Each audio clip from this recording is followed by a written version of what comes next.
just putting the net numbers on the pin so you can identify which net you catch the bird. These clothespins were brought in yesterday from the nets, so we're taking them back out on the nets.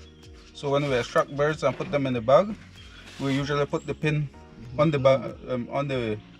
bags, and that's how we identify which net the birds came from.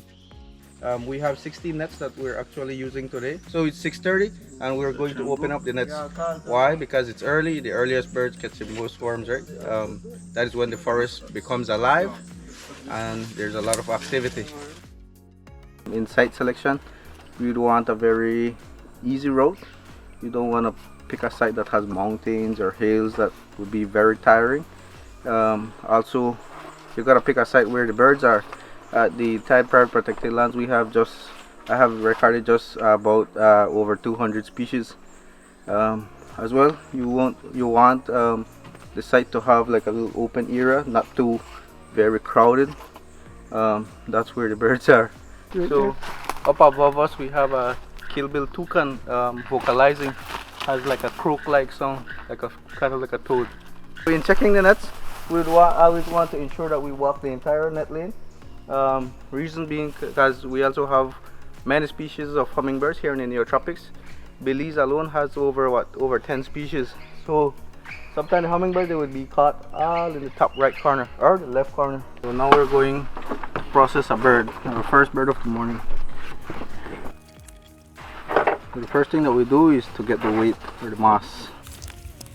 So we put the bird in the container along with the bag, then we remove the bird and then we place back the bag, and that would give us our weight. Be part of 5.5 1A wood thrush 1A.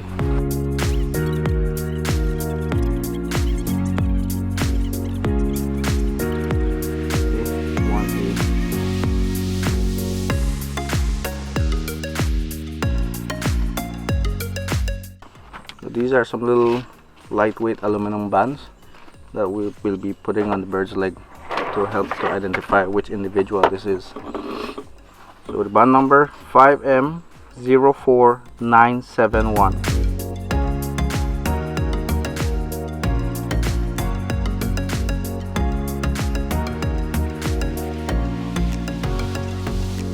So what we'll be looking now, we usually check for the cloacal protuberance, which is apparently like the reproductive part of the bird. If it's swollen, then that would signify it's breeding. But since this is a migrant, these guys they don't breed here in Belize.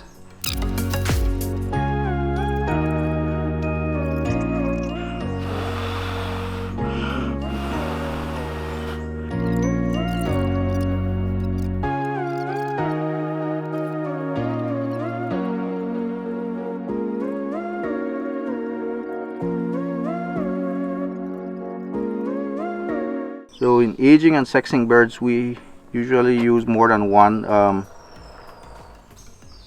features to age and properly sex these guys. So you can look at the feathers, you can also look at the tail, and some species you can look at eye color, you can look at bill. And these guys, both sexes look alike. So both the males will look like the females will look like the males. So for sex it will be unknown.